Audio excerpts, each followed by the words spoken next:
I had given him so much power. He had full control over everything. I mean, I don't think that was the case at all. It's just weird how they're all trying to move everything now negatively back to Bill. I don't get why at this point. It's kind of sad, I think, that they've just been kind of, thrown aside, that they just talk about this is the worst receiving core in the NFL. The future looks bright in New England.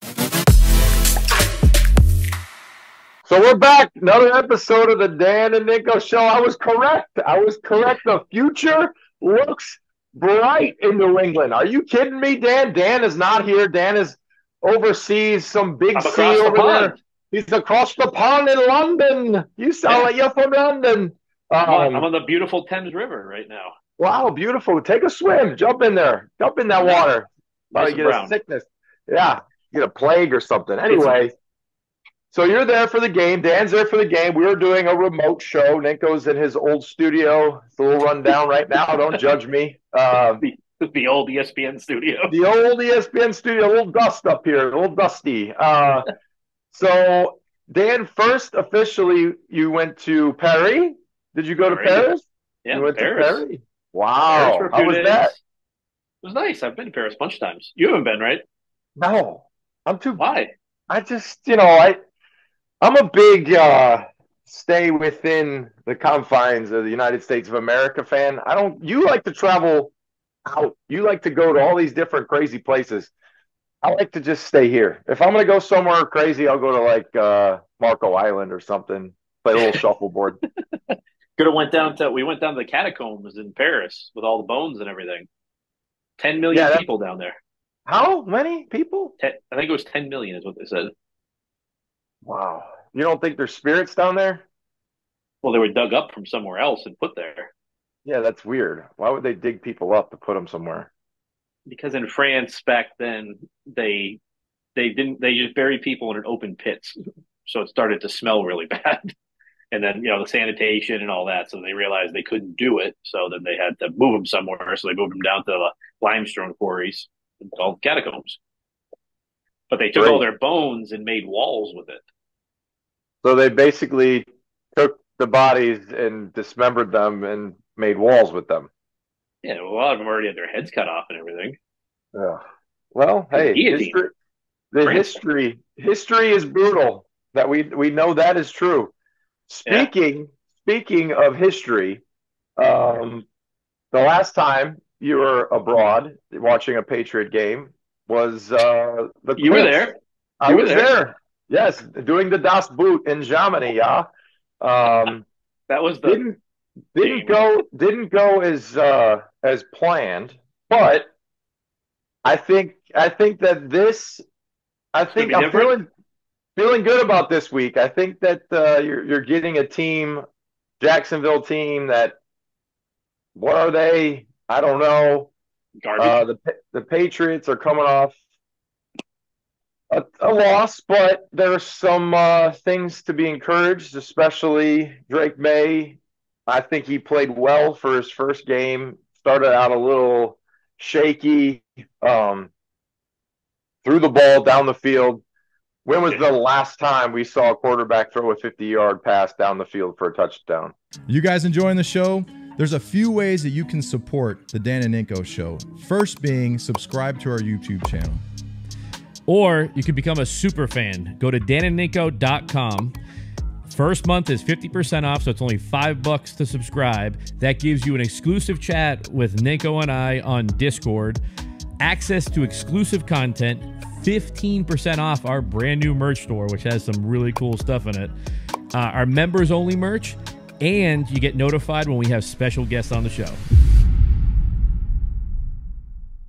Long time. I mean, what was the last time that you've heard the media be so positive after a 20-point loss in New England? I mean, I don't think ever. I don't think they've ever been positive, but this is a situation that it's encouraging because you see some of the intangibles and the ability to get out of the pocket. Now, I didn't like him taking some of those big hits. Got crushed on one of them. Oh my God. The first drive of the third quarter. Yeah. They score right before the half. They're getting the ball. you think, hey, maybe if they come down here, they make it a 1-score game, and he just gets freaking destroyed. And what? All right, they're throwing all these flags now about dropping weight on quarterbacks. Yeah, he The got dude killed. literally hit him and flattened him on the ground, and I thought maybe he hurt himself, but he did just have an MRI, and that's He a got little up though with scary. his shoulder and was doing this with the shoulder and everything. He didn't look too. I thought he was hurt when he went down. I mean, right tackle whiffed, and Austin Hooper, the tight end, just forgot to chip the friggin' edge. Coming in, guy had a free run at him. That was like, remember the Brady sack, the Von Miller one, the free run on him. Oh yeah, that was It a was big like one. that. It was kind of like that sack, wasn't it? That's almost a better sack as far as like clean Yeah, quarterbacks it not was a clean hit. looking. Yeah, That was one of those hits that you would love to do to somebody. yeah. Like you just the whole body's in the air, their feet's in the air, bang. That sucked losing that game. But I think that you see more of the talent at receiver from Drake May being in there, and you just saw more production. And if you're a receiver, you have way more confidence when you know, hey, I'm going to get the ball or I'm having opportunity. I think Polk, they just came out and said that they're going to reduce a little bit of his role or, pull back the reins a little bit. I don't know if that's necessarily the right thing to do at this point right now. I know he's had a few drops. Because who else are you going to put in there at this point? I mean, I think you just keep going with him. I know he's kind of been out there in the media. He's a rookie. Yeah, like you get him out there, you push him through this year, even if he has a ton of drops, you give him the experience. So I don't know what they're going to do in this game. As far as I think Mayo just came out and said that there's going to be some changes. Yeah, starters. I think it's more the offensive line. Well, I think the center did a great job last week. He's been there for 5 days? I don't think he was even there 5 days at that point. I think he's 5 days now. I mean, he hasn't been there. Like his ability to get the ball back there. There was no errant snaps. They weren't to his feet. They weren't above his head. There were decent snaps.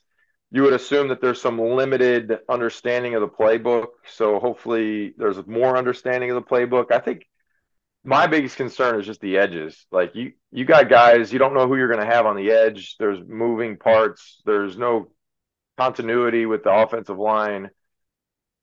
And Drake May just has an MRI. I don't understand why he would have an MRI on his knee, though. That I don't like that. Why? Could be anything. Why would you? Just to make sure that it's not. So I get concerned with MRIs with, is there a meniscus tear or something that could nag you, but then eventually down the road be an issue. So hopefully it's just because sometimes they'll get a picture just to make sure everything's okay. But if he practiced yesterday, he didn't have a knee brace on, he didn't have anything on his knee, he looked like he was running around. Like my only concern would be like, did he run and scramble and try to cut in practice and tweak his knee? So we'll see today. If he's not in a knee brace, practice today, I think they start at 12:30 in about a half hour. If he's out there in pre-practice with a knee brace on, it'll tell me that something happened in practice and not in the game. Yeah. I mean, hopefully he's fine. I mean, regardless of that, though, I don't think it's a big deal long term, right? I mean, they said he practiced fully, all that stuff. I mean, I'm nervous. I get nervous about when you have a mobile quarterback, when he takes off and he's running, even if he's in practice, he's trying to cut and he's trying to move, and maybe in practices, I've seen guys get injured in practice, and then you don't know really the extent of the injury until you're in a game, right? Because then you're not doing the same. You're not really pushing yourself after you tweak something in practice. You're like, all right, I'm going to cool it. And then you get in a game, and then that's when you push it. So hopefully everything's fine. We'll see. I'll be interested to see in practice today, just in the pre-practice. They'll have like film of him coming out, him warming up. And if there is anything there, I'll be interested you'll see it. If he's got a brace on, I'll be like, oh shit, I don't like that. If it's nothing, then you're fine. If there's nothing, I'm like, all right, whatever. Maybe it's just precautionary, just taking a picture. Yeah. The other thing too is, don't you think that the receiving core now that's been slammed so much in the media, especially with all of the talk heads and people out there that are talking about that Drake May is not surrounded by weapons, but you start seeing some of those guys now start flash big play ability. It's kind of sad, I think, that they've just been kind of thrown aside, that they just talk about that this is the worst receiving core in the NFL. When I think it's almost the opposite. I mean, I think Pop Douglas could be a superstar. And then you still have like Bourne, that's a great compliment. And he hasn't even played yet. He's coming off his ACL. I think Polk's going to be fine. I mean, you see Kayshon Boutte. I mean, Boutte beat their best corner, right, on that go route. Beat him, made a nice catch, played the ball well. Yeah, I think they have enough weapons. I think they're a better group than what all the reports based on performance this season are. I think you look at, the ability to separate. Okay, well, when you have a quarterback that isn't looking down the field in a sense and seeing the field, I don't think Jacoby was seeing the field. I think you said it a few times in the previous weeks. There were wide open guys. And when you have a rush coming on you and you're looking at the rush, you're not able to see down the field. That could be a problem. I think Drake, these are my takeaways from the game that I think Drake did really well. When he had the rush coming towards him, a lot of quarterbacks, especially young quarterbacks, when they're trying to extend a play and they're getting out of the pocket or they're running for first downs, Drake led the team in rushing and, was able to throw 3 touchdown passes. He kept his eyes down the field. A lot of younger players, the second that they lose sight of the receivers, they start to look at the rush and then they completely go blind to the receivers. So for him to be able to keep his eyes downfield, scramble, make some good throws down the field, scramble for first downs, I think he's ahead. I think he's ahead of what most rookie quarterbacks are. You look at the other rookies. Williams in Chicago, he had another big game against the Jaguars. I think he's another guy that does a good job of scrambling but keeps his eyes downfield. So again, I think his first game, people are excited about it.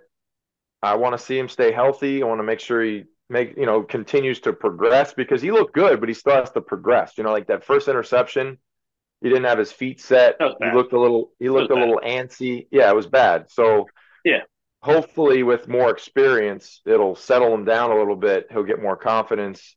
But first and foremost, they got to do a great job. You got to almost game plan accordingly to try and chip and protect for Drake. Even if you lose a receiver, who's their best rusher, and you try to stop that guy. I think last week, would that one guy have 3 sacks against them? Yeah. Yeah. You can't let a guy have 3 sacks in a game. Like, you just can't do it. 1, okay, he beat you. 2, the guy's good. 3, shame on you. You got to make sure you put somebody on him, chip him at the line of scrimmage. Don't just give him a hand and think that it's going to do anything. You got to get a body on him. So I think this is going to be a big. If Drake is healthy, I think this potentially could be a big stat game, because he just played one of the top defenses in the league. Now he's going to play a defense. He's the most passing yards against them this year. Yeah, so he went up against one of the best defenses. Now he's going to go up against a subpar defense. Maybe he could tear him up even more. I mean, if he goes out and throws for like 300 yards, 4 touchdowns, then you're basically anointing him now, right? The future, the savior of the franchise. Get those glasses out. Future's bright, right? Future's bright. Future is bright. So, I think there's got to be some frustration setting in right now, especially – I think back to when I was on a team that wasn't very good. Guys that aren't playing, they are just chomping at the bit to get an opportunity. And I think if you're not performing, guys are going to get a chance. And that's kind of where I would pitch somebody that you have your eyes on, maybe a practice squad player. Like, listen, we're not winning right now. You're going to get a chance. If you get a chance here, I think back on some of my opportunities. I didn't have opportunities on a bad team because of the management and the coaching staff didn't see the vision, didn't see my potential. So you have to, if you have a guy that you look at and he's on the practice squad and you think, okay, maybe this guy has a chance to be something, this is the time now where, if you're not winning, you're a 1-win team right now, you have some holes that you're trying to fill. If you have somebody that you think might be a good fit or might be a good player, you got to give them a chance. And then you got to explain it. Like, listen to the whole team. Everyone has it. Everyone's right now, this is your opportunity. If you're on the practice squad or if you're not playing, you get on that field and you start balling, this might be your job. Like, you might make a lot of money because of this opportunity. So, I think Mayo right now with this mentality of like, we're going to change things up. I think for me as a football player that was in that position looking for an opportunity, you got to, when a coach says that, hey, we're going to have some changes, you got to take that opportunity and you got to run with it. So maybe they have guys on the roster right now that haven't played that are going to get in a spot and they stick around for a while. I think it's guys too that maybe aren't getting enough snaps, right? Like somebody like Booty, he should be in line for a lot more snaps at this point, especially at receiver. Pop Douglas, I think he needs more snaps, stuff like that. I keep looking at these wide receiver groups that I think that there is a lot more potential out of it than kind of what anybody else can see, I guess, in media and all that. Like, they've got some guys that can really turn heads. Yes, you don't have a full blown number one, type wide receiver. Like, you don't have the prototypical number one guy, but I mean, how often did New England ever have that? Really outside of Gronk and Moss, they never had like that true, 6'3" big receiver, Megatron type. They didn't really ever have that outside of those two guys. So, I mean, it's kind of what they're used to. But you can see, like, the team's rejuvenated, right, with Drake May. You could hear it on the offense. A lot of they had a couple guys mic'd up talking, and then kind of these, all the press conferences that have been going on. They're talking about how they're excited about Drake May. But it's not just the fans, right? It's the players. It's a big deal. Well, I mean, when you got a quarterback that can get you the ball, it's going to help your career. It's going to help you progress. It's going to help your money. How much money are you going to make? If you can catch passes and score touchdowns, at the end of the day, that's how you make money, is you got to make plays. So, I think the disappointing thing for me has been a little bit of the run stopping ability of the defense. They need to really. This was coming into this. I thought that was and I know they lost a few pieces. And Barrymore, I want to talk about Barrymore. Did you see that stuff that happened? Yeah, I saw that. You see the body cam footage? I did. Now, my thought on that is, if you are driving a car that's not registered, say your registration cancels, like it's out of date, you're automatically screwed. Like, you can't drive. So, I think it sucks. It's a bad situation because, number one, you're on IR. Why are you out? He's getting closer to coming back too, though. That's the other thing that's weird is, Mayo just talked about it, that like he thinks he might be back this year. So now what you got to do is you got to go in and you got to say, all right, everybody, get up, go to your car, get me your registration, bring it back. Everyone's got to have up-to-date registration because it takes, honestly, people get jammed up. Did that happen with Bill? What's that? Did Bill ever do that? You may have. But that's something that we all have had issues. I think every person, life catches up to you. You're doing something. Your plate says August of 24, and it's September, and you're like, "Oh crap, my registration expired." Now, the problem with that is, number one, it's easy. You could be just anywhere and you get pulled over. You really don't realize it. And especially, because if you have Florida plates, I've had some guys, some teammates, Trevor Scott, for example, he was here for a couple of years, and his registration, I think that it expired like 2 years. prior to him getting pulled over. And I think it was from a different state. So you don't, it's like you don't even get the mail anymore. You're not even in the same place. Like your mail is in a different spot, or you don't have somebody telling you, hey, this is out of date. I'm not paying attention to it.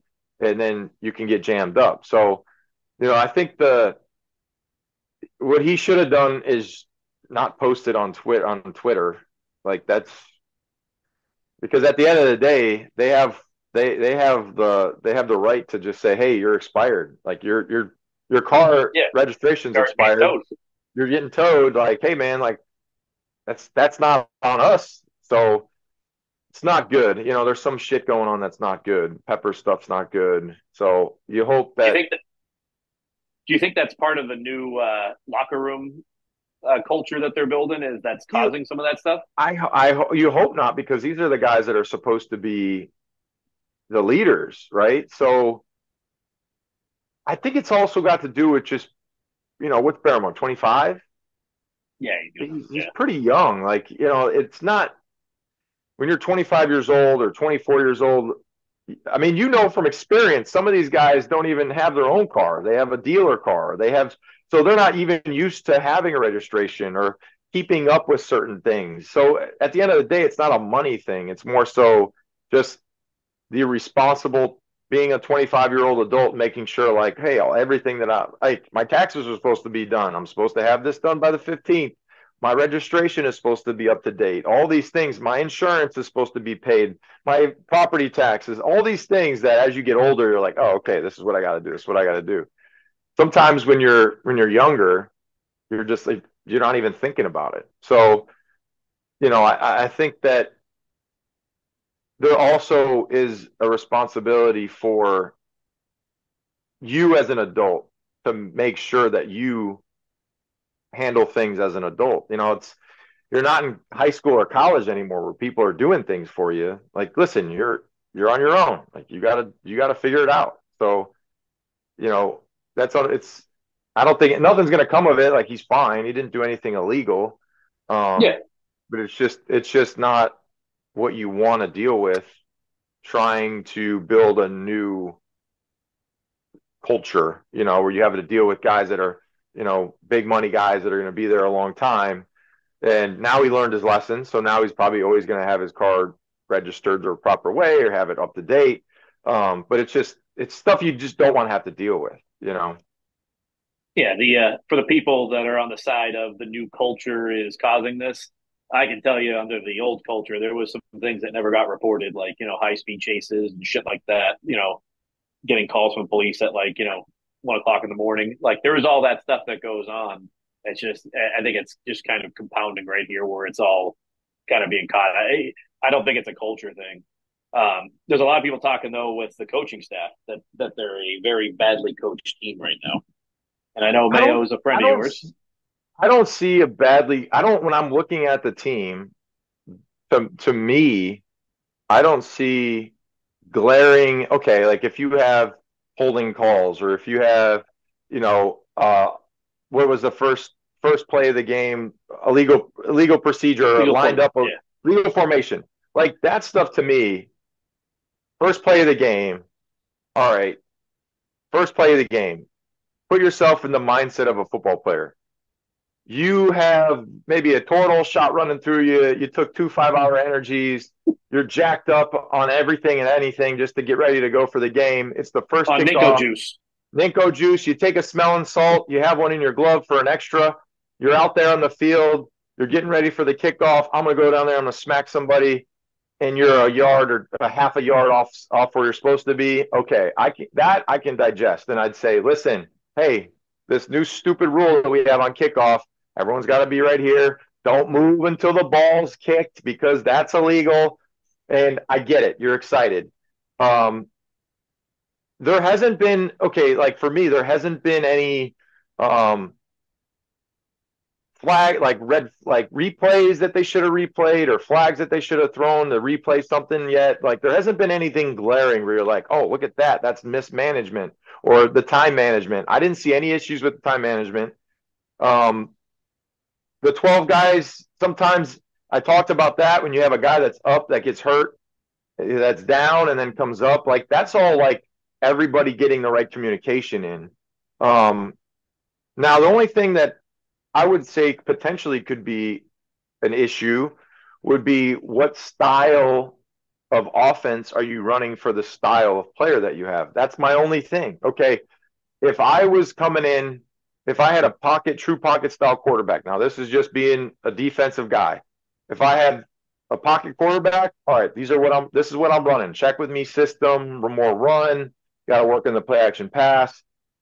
No RPO because there's no threat of run when you have a quarterback that can't run, right? So for me, I would have a more pro style offense. The second that I had a young guy that could move, if I had to, I'm going to the quarterback. I'm gonna say, hey, what are your 5 favorite plays in college that you ran? RPO, move the pocket, get out of the pocket. I'm going to implement anything and everything that helps a guy that's mobile.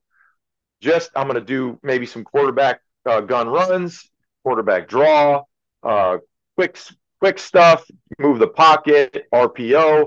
I might even do a triple option because all it takes is if you just do just one play, teams have to practice against what that play is. So, you go back to when Miami did the Wildcat, right? That literally started a completely new defense that every single team had to put in a check for. All right, we see Wildcat, we got to check flame. All right, let's go through all the responsibilities of check flame. Okay, go through that. Now, if the Patriots were running an option play or something where they had a wide guy and a shovel pass guy and Drake May running it, you gotta have a guy for the pitch, you gotta have a guy for the quarterback, and then you gotta have a guy for the shovel. If you don't prepare for any of that stuff, one of those could score, right? So for me, I would rather see the offense change and try to make Drake May the focal point. Okay, I don't want to put him in a position to get hurt. I think if you look at Josh Allen, for example, I think they were too heavy on Josh Allen. He's doing the quarterback run guns. He's doing the draws. He's scrambling and taking big hits. He's trying to keep the play alive and bounce his head off the turf and knock himself out. Like, I want a quarterback that is mobile, can run for first downs, but also I'm going to preach to him, bro, get your ass down, slide, don't take all these hits. Be smart because we need to have you live to see another down. And now I don't know, going back to the coaching, do they have the pieces to implement that style of offense? I don't know. Well, that's the thing is Kurt Warner broke down the film on it and talked about how like the spacing on the receivers was terrible. The play calling was really bad. He kind of just bashed the whole offensive side of the ball. I think that's what they have the issue is the offensive side of the ball. There's some reporters that are talking about that there's less than a 40% chance that Alex Van Pelt will be back next year with the Patriots. I think it might actually be lower than 40%. I don't think there's any shot he's back with the Patriots next year because now you actually are going to be able, if Drake May continues with what he's continuing right now, aren't you going to have a line of offensive coordinators with their hand up trying to get here? Like good, young-minded offensive coordinators? You'll have way more options and opportunities to get a different guy this offseason than you did the previous offseason based on your quarterback situation, So now this is the only thing, and this is very important. They got to make sure that they keep him healthy. And if you have a situation where he doesn't stay healthy, then you're in a world of shit again because you're having potentially, some questions. You didn't see enough of him. He's got to stay healthy. That's key. So they got to make sure they do whatever they can to keep the offensive line, intact. Intact? They don't have an offensive line. No, I'm saying whatever not intact. They're not intact. I'm saying whatever you can do to help with, I put a running back out. I don't give a shit. I'm putting a tight end out there with the tackle. You got to be chipping. Like you should be chipping on every play. You got to do something because I do think the inside guys, even though you lose David, it hasn't been like an interior push issue. It's more the edge stuff. So, we'll see moving forward. You get You look at the Jets right now. You look at the division as a whole. Like, you look at the big picture right now. You guys enjoying the show? There's a few ways that you can support the Dan and Ninko Show. First being subscribe to our YouTube channel. Or you can become a super fan. Go to danandninko.com. First month is 50% off, so it's only $5 to subscribe. That gives you an exclusive chat with Ninko and I on Discord, access to exclusive content, 15% off our brand new merch store, which has some really cool stuff in it, our members only merch, and you get notified when we have special guests on the show. The division isn't really as strong as we all thought it was going to be. Yeah, the Buffalo looks okay, but they don't look. Yeah, they don't look used to. Miami, Jets, Jets are in free fall right now. You know, they lose their head coach. You know, they change the OC. Your quarterback takes takes 25 to 30 seconds to get up if he gets hit hard. You know, like, he can still throw, yeah, but they're not the same. He's not the same guy moving. You know, he gets hit and he looks like he's, you know, he's like elderly. He looks like I mean, it's Christmas is coming. You know, the Christmas story, the lamp leg. Yeah. It looks fragile. Fragile. No, 100%.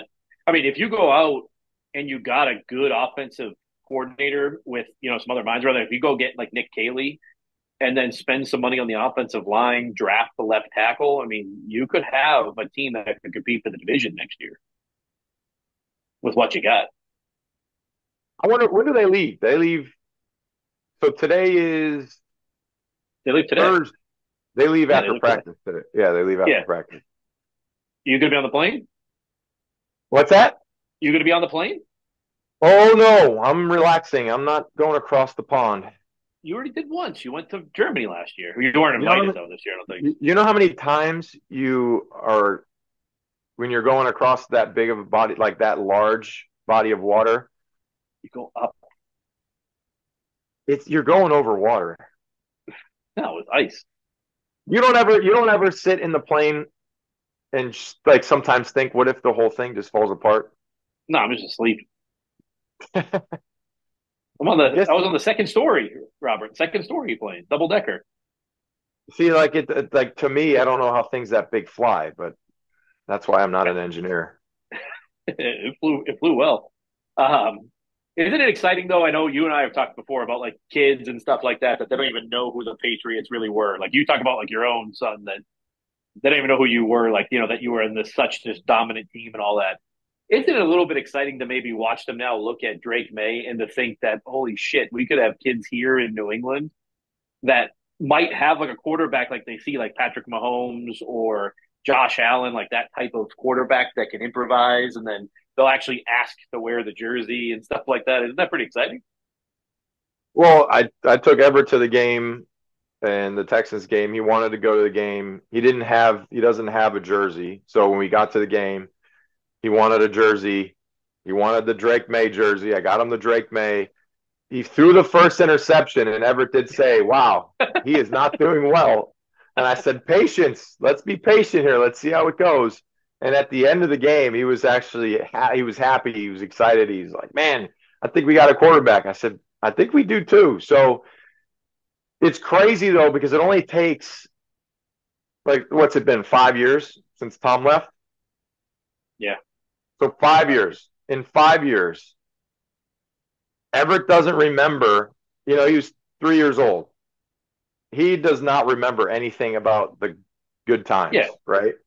So all these young kids, 10-year-old kids, 12-year-old kids, like, they were babies, right? So now it would be fun to have a little excitement and say, hey, we're pretty good, as opposed to, you know, I got a freaking Joe Burrow jersey and a Josh Allen jersey downstairs because that's what he wanted last year, right? He didn't want. He didn't want a Mac Jones? No, he didn't. Or would you not let him have a Mac Jones jersey? No, I don't think he wanted a Mac Jones. He did not want a Mac Jones. But okay, so around the league right now, let's take a look around the league. Yeah. Best team. Who do you think the best team right now in the NFL is? Detroit Lions. You like the Lions? Or the Texans too. I actually really like the Texans. I think they're a really good Vikings? team. You don't think you're not high on the Vikings? No, I mean I think they got a good defense, but I don't think you really trust Sam Darnold in the playoffs to win a playoff game. Maybe B Flow. Trust B Flow. Yeah, you could trust the defense, but like when when you get to the playoffs now, you have to have good quarterback play to win games in the playoffs. You have to. Yeah. Like he might not turn the ball over. Maybe he throws for like 168 and 2 touchdowns and no interceptions, but that's not going to win the game in the playoffs. You don't think Dallas is going to turn it around? Maybe when Bill goes there. Actually, but Bill's not going there though. Did you see the owner and the radio host? I know. Jerry Jones and the radio host. I'll find somebody to ask the questions. So he's losing it. What it is he's getting to the age where he doesn't care anymore. He's going to say whatever the hell he wants. He's the richest guy in Texas. No, probably not the richest guy in Texas, but one of the wealthiest guys. He's going to say what he wants, do what he wants. How hold on, I got someone calling me. I got to send it to voicemail. How do you think those guys come into work the next day? They were probably shitting their pants like, no. I got an X on my chair, like you're gone, you're out of here. That's kind of like, it's a dick move right there. Like, hey, yeah, don't want it out in public. Don't ask me that question. I'm gonna fire your ass if you ask me that question again. The guy's just like, I'm just doing my job, kind of. That happens though with all owners around there. It's just Jerry Jones actually verbalized it and said it on air. It happens everywhere else. That owners get pissed. They call the radio stations or they call somebody to get them to shut up or tell the person directly to stop talking. And it happens. I mean, it happens everywhere. Now, did you see Tom was accepted for the ownership? I know you're a former teammate and former friend. That's it. Tom Brady is now the owner. Tom Brady is now. Here's my question: at 5%, I think is it 5%? Is that how much he owns? 10. Oh, it's 5. I think Richard Seymour got 5 or something. Richard Seymour bought part of it. So my question is 5%, right? But he can't attend he can't go to any other facilities. No. So he can't come back to the Patriots facility. And you can go to the facility. You can't be there like before games or stuff like that. So he can't come back. You can be at the place. He can't be like in the locker room or something like that. He can't do like pre-game meetings or post-production. He can't do any of the post. So what's the point of working on TV? He's not going to work on TV. Like, I mean, how could you do all those things that you have to do for, calling a game, but not be involved in the production meetings, interviews, all that stuff? It would almost be like voiding his contract, right? That he couldn't do that stuff. I mean, I'm just curious, like if you get accepted for that % ownership, aren't you basically your dividends and whatever you're going to get back from that, basically like you're doing the television stuff, but then you could be more involved in the team stuff? I don't know. I don't think you make a lot of money monthly. I think it's like a long-term thing. If the team gets sold, obviously you're building value and all that. Well, look at Michael. So Michael Jordan bought Charlotte for $275 million, but I don't know how much he bought. I think he was a majority owner in that. Yeah, he didn't buy the whole. No, I don't think anybody really anymore buys the whole thing, right? I think it's a lot of like groups of investors and all that. It's so much money. But he sold it for he sold that for $3 billion. Yeah, but he makes more money with the Air Jordan brand, though. Oh, yeah, got that crazy deal when he did it. The one thing you see the reports though about Brady that there's people out there saying the first call he's going to make is to get Bill Belichick to coach the Raiders next year. I would love to know the source of that. I would love to know that sourcing. What if it happens though? That's a big shot at the Patriots, isn't it? The big shot at Mr. Kraft. It's I think Brady going to buy the Raiders is, there's been a lot of talk about how does Robert Kraft, getting the Hall of Fame and stuff like that. I think that puts a big stain on Robert Kraft. Because if Tom Brady's going to buy an NFL franchise or buy into a part of an NFL franchise, why should it be any other franchise than the New England Patriots? I mean, I think it's if you own it outright, if you're 100% owner of it, why would you sell it? Why would you sell it though? I don't know. Like for me, it's like if I own this outright for what I own it for, and its valuation is 10x or 15 times, maybe more, 20x, 30x. Why even break off a piece of it? Just.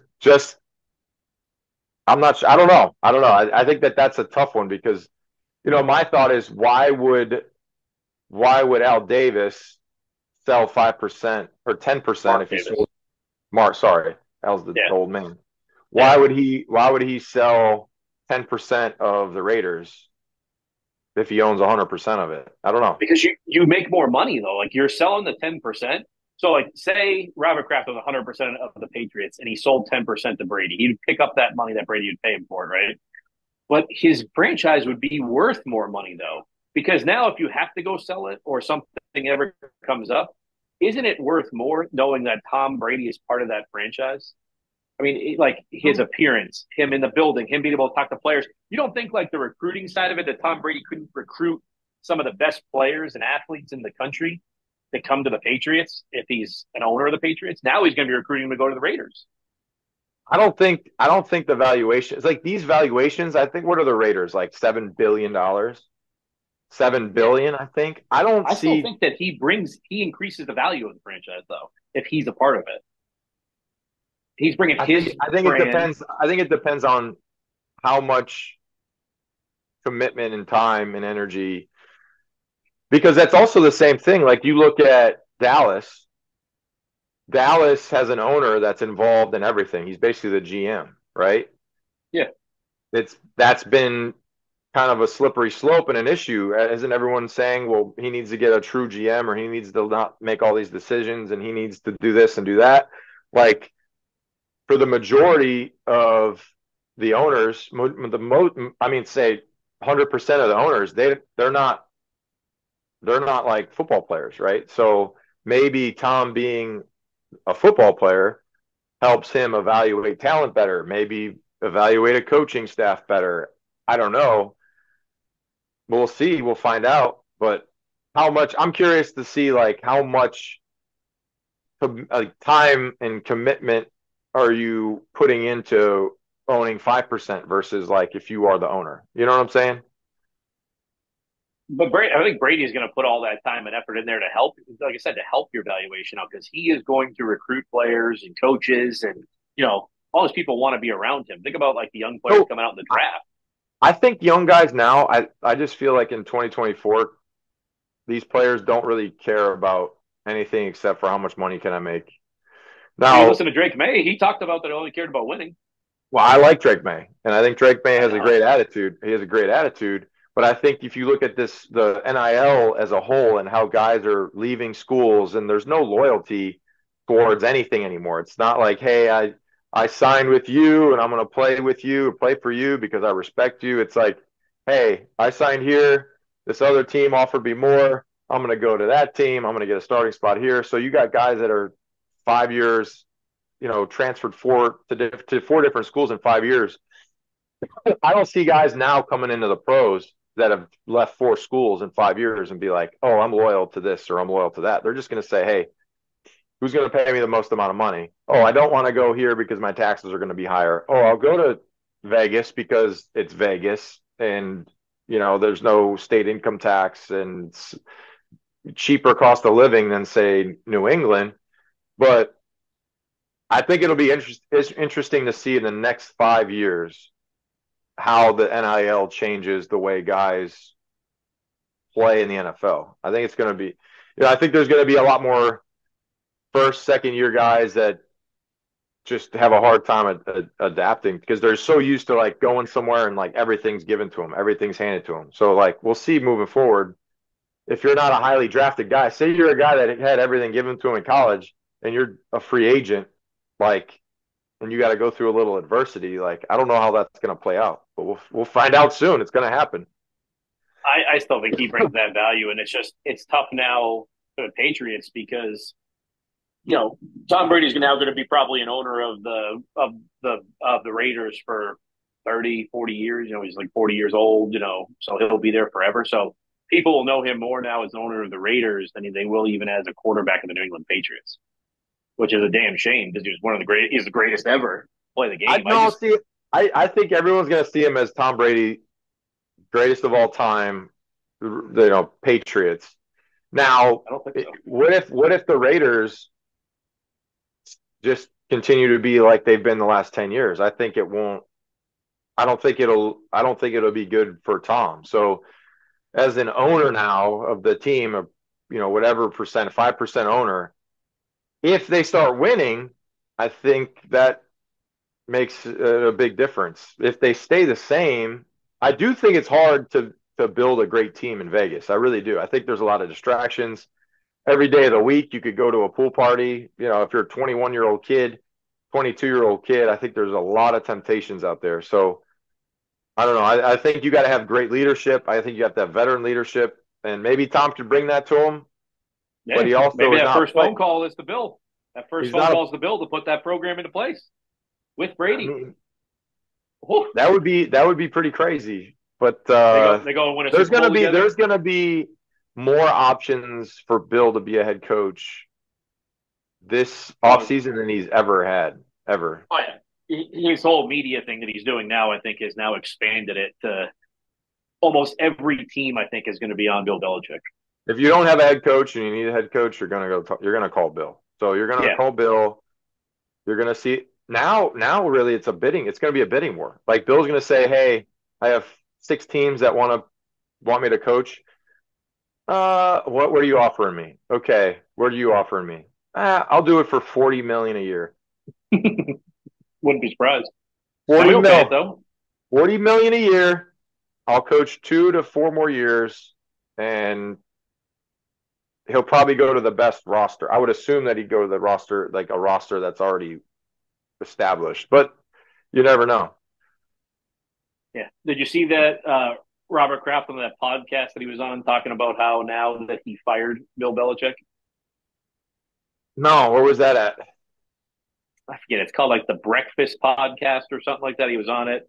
He was talking about Jabril Peppers, that, if Peppers did that stuff, he's going to be gone. They're waiting back for that. But then they got into Belichick. He talked about how he did it in a classy way and he fired him in a classy way or something like that. But when this all happened, back in January, it was a mutual parting of ways is what it was. And now he's coming out saying he fired Bill Belichick, which is kind of just weird. And, timing's kind of weird and all that stuff, which I always figured for example, if you're a football player and you have a mutual parting of ways, they release you.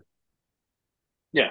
The same thing. It's like if there was a mutual, like if it was like, hey, I'm retiring, there's a difference between retirement and then like getting let go, right? So I'm sure if Mr. Kraft was to do that again, he would reword fire and say part ways. Because that's the same. It's the same thing. I mean, when you part ways with a football player, you cut them, right? You part ways with an employee, they're fired. You part ways with a wife, you're divorced, right? Like it's all the same. Like we are mutually respecting each other and we are breaking up as a couple and we are getting divorced. I mean, as Trump would say, you're fired. It's the same thing. Did you have that clip at all? What clip? I don't know if you got it. Oh, that one? Of what Kraft said with it. I just think it's odd timing. Oh, here it is. Like for 24 years.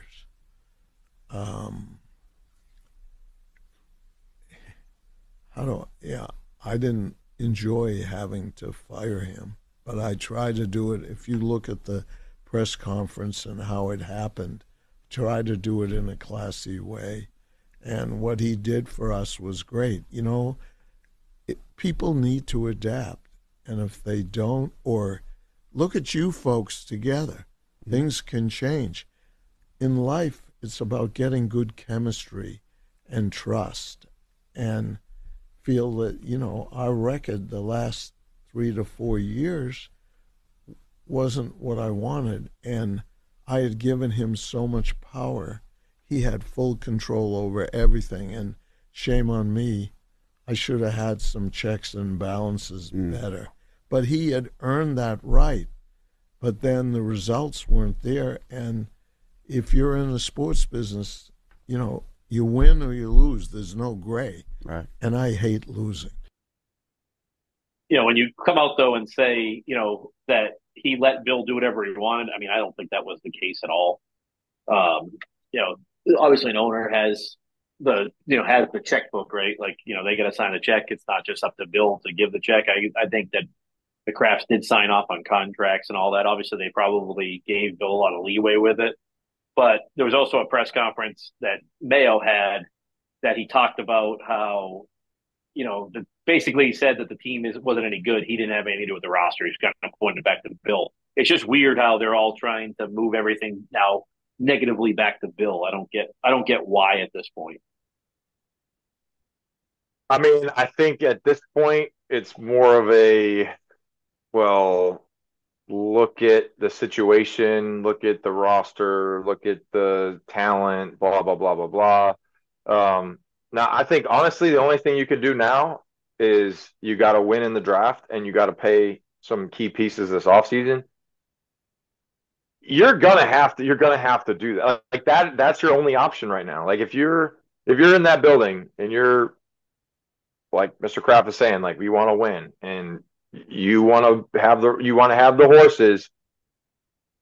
The only way to win the Kentucky Derby is to have the fastest horse, right? So you got to make sure that you go out and this offseason, this draft is, I've said it before, this is going to be probably like the biggest draft since 2010 when they brought in everybody. Yeah, or I mean, even last year with Drake. But they made, I feel like at this point, you have a young quarterback that looks promising. He can make all the throws. He's athletic. Okay, bang. We got that guy. Yeah. We can make that work, right? You can make that work. Most important thing right now. Left tackle, protection. Receiver, pass rusher. That's what I want. Those three things. You got to have, you got Gonzalez, you got a corner. Okay, great. Maybe go get a defensive piece in free agency next year. Maybe go get a receiver if there's available. I think if you have the opportunity to get Hunter from Colorado, get that guy. Get a guy like that. You need a left tackle. I'm saying if you can get the tackle, get the tackle. And then the next best available receiver, get the receiver. Yeah, you know, he's going to be like the second pick in the draft probably. I know, he'll be gone. He'll be gone. You see all the talks on him being like, can he play both ways? Yeah, there's a lot of talks of that. Would you play somebody both ways, or that would just be burning it from both ends? If I'm him, I'm not playing both ways, just so my longevity. I don't think. Why would you play both ways? Wouldn't you just? I mean, I get you could, but you'd be better off just, you know, playing just picking one spot, wouldn't you? And just being the best at that. If I was his agent, I'd say just play receiver, get your ass down, make a lot of money. Yeah, $40 million a year, $45 million a year. Speaking of teams, did I gain some ground on picks this year or this week? You did. I had a bad week. I did. Yeah, you had a good week. Do we know the tally on the wins and losses? I think you're only four. You're 4 behind now, I think. Oh, somebody was excited. Somebody was all pumped up that they had a big gap. Now things are going to change. I think this week I might be able to just swoop in, take the lead. That's all we need. No, I think that's 100%. You definitely had a good week. I had a shitty week. Shitty week. You took the Cardinals. I can't believe you took the Cardinals. I took the Cardinals a week before and won. They look okay. Kyler Murray looks okay. So what from the first 7 weeks of the season, what do you think the Patriots moving forward need to focus on? From like where they were at to where they're at right now, to where they're going right now, where they're heading. You need to focus on adjusting the play calling on the offensive side of the ball.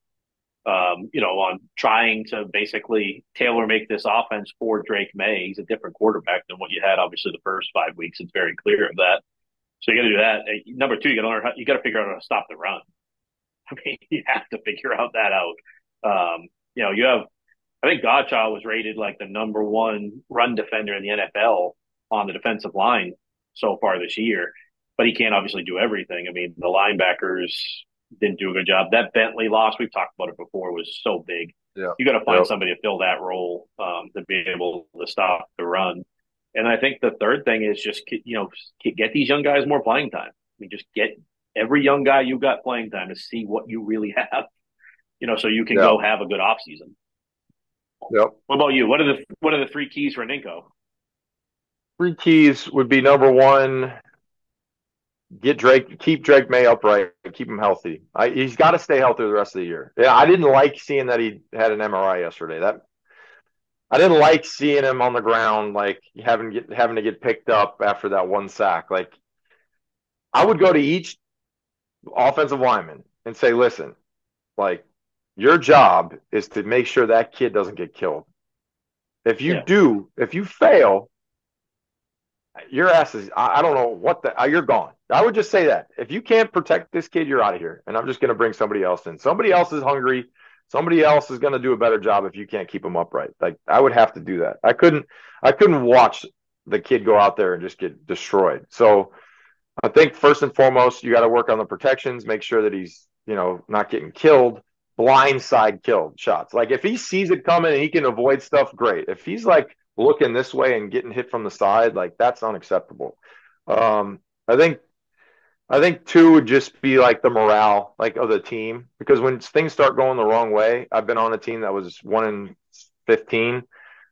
There's a lot of finger pointing. There's a lot of, why is that the guy playing there? Why is this playing? Why am I not playing? Why am I not getting the ball? All that stuff. So trying to keep the team together, it's a hard thing to do when you're not winning. And I think 3 you got to figure out who are the guys that have your back at the end of the day? Who are the players and coaches? Like, who are the guys that you go to war with, and who are the guys that you have question marks on? Because if you go into this offseason, you have some guys that you don't feel confident in, you just got to say, hey, we got to find somebody else. You got to do that.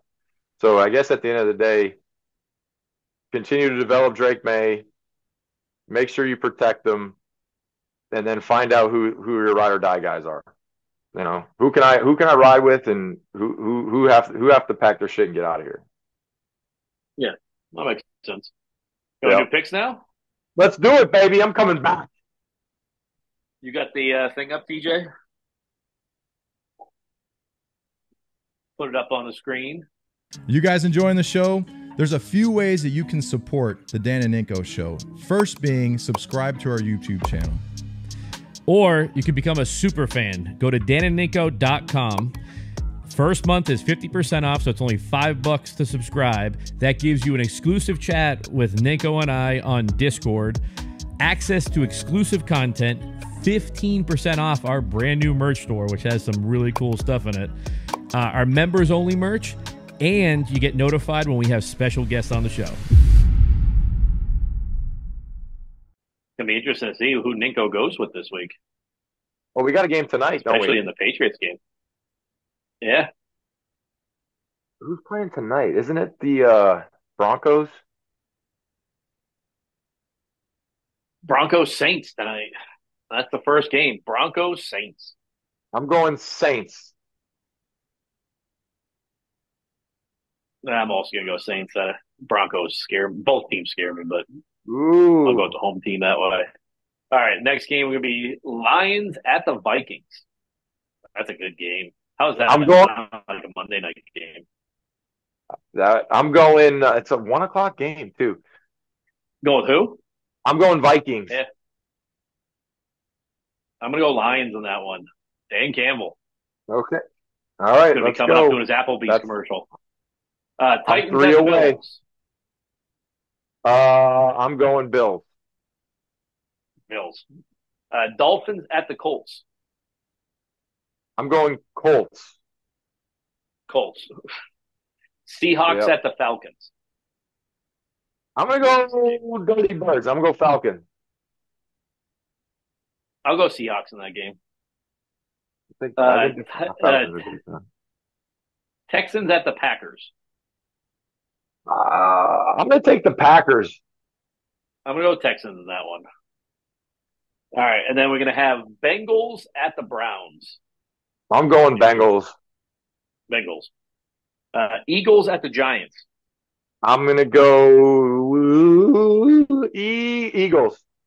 Eagles. Raiders at the Rams. I'm going to go Rams. I'm going to go Rams too. Panthers at the Commanders. I'm going Commanders.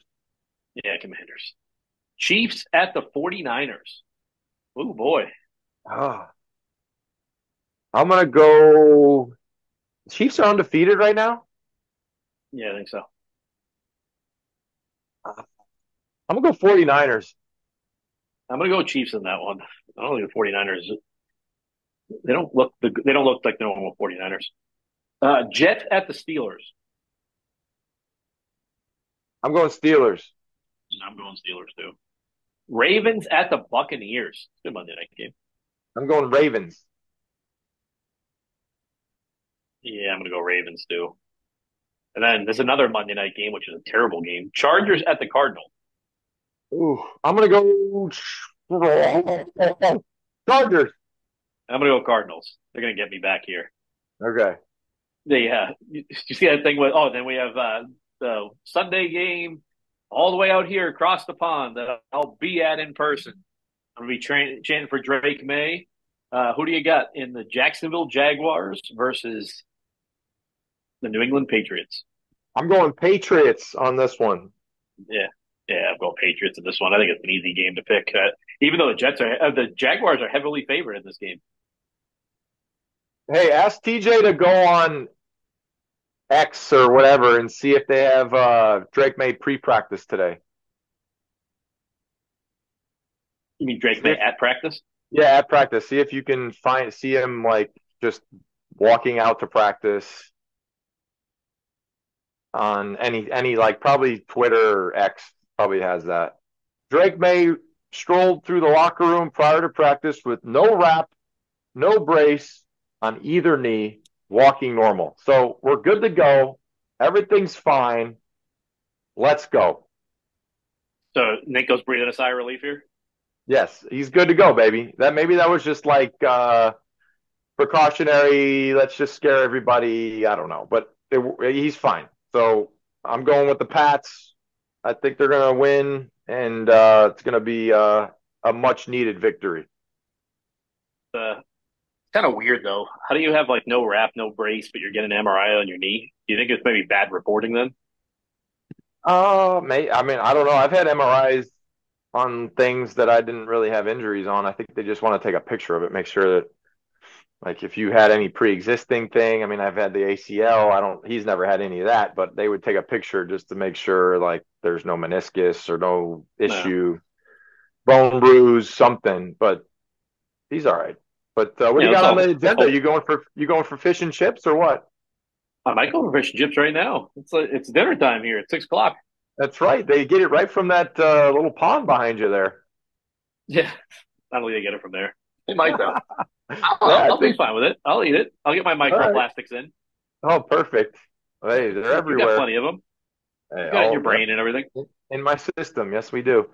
All right. Well, hey, that was our first, and I think this is our only across the pond podcast, right? Isn't that it? I think so. Yeah, that's it. All right. Well, we had a blast. I know it's not our normal studio pod, but guess what? We got it done. Ninko's coming back. Yeah. I'm gonna win all my games, and we're gonna be tied. Okay, just put it out there. Yeah. Well, we'll be back in the studio next week. Check us out on Twitter, Instagram, Facebook, TikTok, YouTube TV, the whole 9 yards, and we'll see you guys next week. See you guys.